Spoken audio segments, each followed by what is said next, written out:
पुराने वक्त की बात है। एक छोटा सा गांव था जिसका नाम गुलशन ए आबाद था। वहां एक बहुत ही सब्र और नेक औरत रहती थी जिसका नाम जैनब बी था। जैनब बी का शौहर जवानी में ही उन्हें छोड़कर इस दुनिया से रुखसत हो गया था। पीछे दो नन्ही जाने थीं, अरशद और असलम।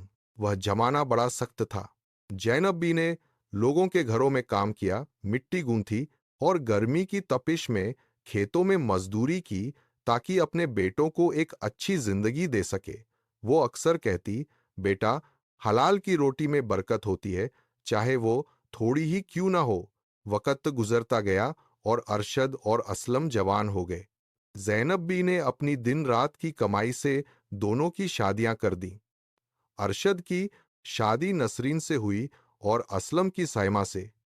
शुरू में सब ठीक था, लेकिन जैसे ही बहुएं घर में आईं, माहौल बदलने लगा था। एक दोपहर जब सूरज आग बरसा रहा था, जैनब भी नीम के दरखत के नीचे बैठी थोड़ी हवा ले रही थी।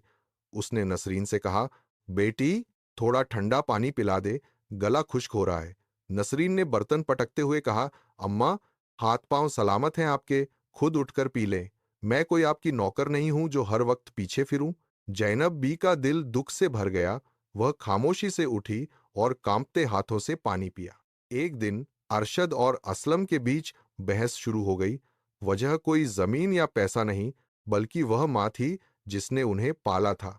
असलम ने कहा, भाई, अब मेरी पत्नी साइमा कहती है कि अम्मा की वजह से घर में जगह कम पड़ जाती है, अब ये तुम्हारे पास रहेंगी। अरशद ने झल्लाते हुए जवाब दिया, तो क्या मेरी नसरीन ने ठेका ले रखा है? वो भी तंग है इनकी रोज की बीमारियों से। मां दरवाजे के पीछे खड़ी अपने लाडलों की बातें सुनकर पत्थर की हो गई। अगली सुबह अरशद ने मां का थोड़ा सा सामान एक पोटली में बांधा और उन्हें गांव की मस्जिद के बाहर ले गया। अम्मा, यहां बैठो, मैं शाम को लेने आऊंगा। वो झूठ बोलकर चला गया। जैनब भी सारा दिन इंतजार करती रही। एक राहगीर ने देखा कि एक शरीफ औरत बैठी है। उसने समझा शायद जरूरतमंद है। उसने 50 रुपए उनकी झोली में डाल दिए। जैनब भी चीख उठी, बेटा, मैं भिखारन नहीं हूं। मगर वो शख्स जा चुका था। 2 दिन गुजर गए, न अरशद आया न असलम। भूख ने दुख से ज्यादा सताया, तो जैनब भी ने वही पैसे इस्तेमाल किए जो लोगों ने उनकी झोली में फेंके थे। उनका जमीर रोता था, मगर बेटों ने उन्हें इस मोड़ पर ला खड़ा किया था। वो रोज मस्जिद के थारे पर बैठती, तस्बीह पढ़ती और जो कुछ मिलता उससे अपना पेट पालती। लोग समझते हैं कि वह भिखारी है, लेकिन वह तो बस अपने बेटों की राह देखती थी। जब गांव में बात फैली कि जैनब बी के पास बहुत पैसे जमा हो गए हैं, तो नसरीन और साइमा के दिल बदल गए।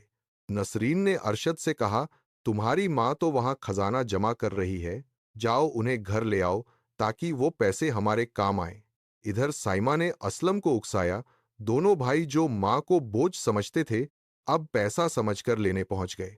मस्जिद के बाहर दोनों भाई मिल गए और लड़ने लगे। अरशद बोला, अम्मा मेरे साथ जाएगी। असलम चीखा, नहीं, ये पहले मेरे पास थी, अब भी मेरे साथ जाएंगी। जैनब बी ने उनका लालच देखकर ठंडी आह भरी और अपनी पोटली उनके सामने फेंक दी। ये लो, तुम्हें मां नहीं, ये मिट्टी के सिक्के चाहिए थे ना, ये ले जाओ और मुझे मेरे हाल पर छोड़ दो। दोनों भाई शर्म सार होने की बजाय पैसे उठाने में लग गए।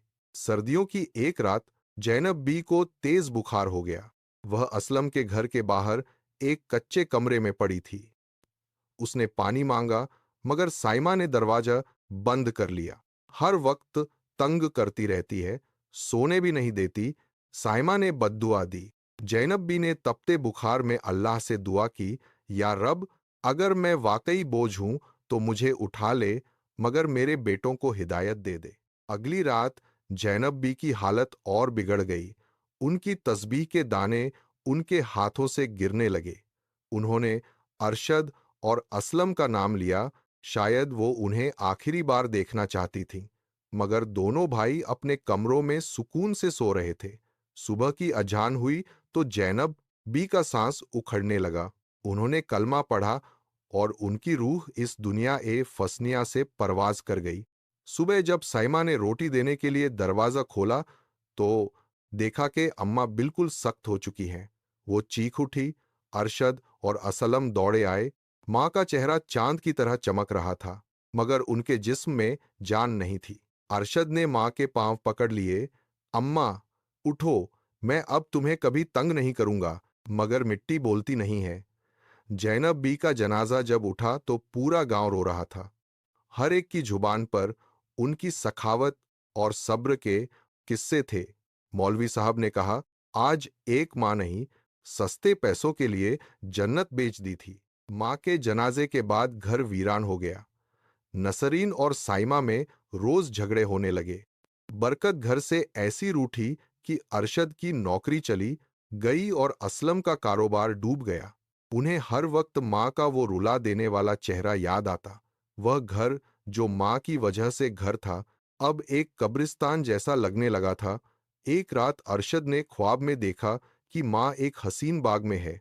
उसने माँ से माफी मांगी तो माँ मुस्कुराकर बोली, बेटा, माँ तो कभी नाराज होती ही नहीं, मगर तुमने जो दुख मुझे दिए वो तुम्हारा नसीब बन गए हैं। अरशद की आंख खुली तो वो जारो कतार रो रहा था।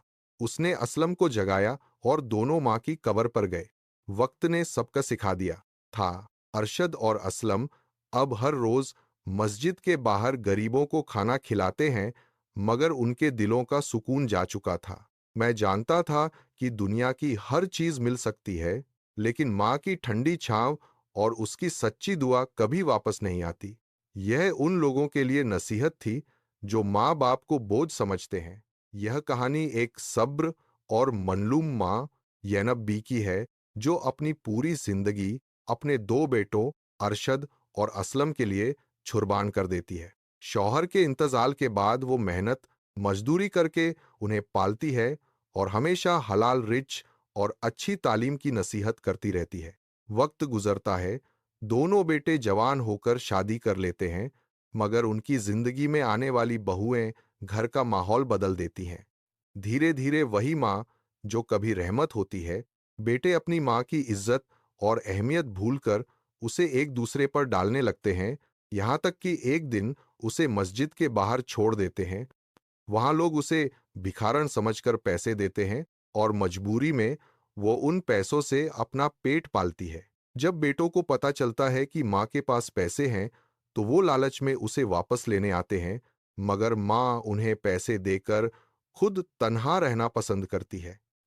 आखिरकार बीमारी और तन्हाई के दर्द में वो इस दुनिया से रुखसत हो जाती है। बेटों को तब अपनी गलती का एहसास होता है, मगर बहुत देर हो चुकी होती है। माँ की मौत के बाद उनकी जिंदगी से बरकत उठ जाती है और हर तरफ पछतावा ही पछतावा रह जाता है। सबक: माँ की कदर उसकी जिंदगी में ही करो, क्योंकि बाद का पछतावा सिर्फ दर्द देता है, सुकून नहीं। ये था आज का सबक, एक छोटी सी कहानी लेकिन जिंदगी बदलने का पैगाम। अगर आप चाहते हैं कि ऐसी और ईमान अफरोज कहानियां आप तक रोज पहुंचती रहें, तो चैनल को सब्सक्राइब जरूर करें और इस पैगाम को शेयर करें। हो सकता है किसी और की जिंदगी बदल जाए। अल्लाह हमें सही रास्ते पर चलने की तौफीक कर दे। आमीन।